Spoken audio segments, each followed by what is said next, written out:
Tesla announced what you can charge non-Tesla vehicles in the Tesla Superchargers. Right now I am in Ford F150 Lightning. I checked the application of the Tesla. Do we have in our area, in the South Bay area, these particular chargers? In Scotts Valley they have one. Let's find out. I'm already here in Scotts Valley and let's find out. And I see already there.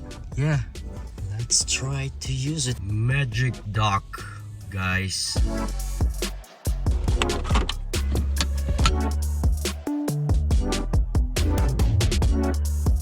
It's working brilliantly.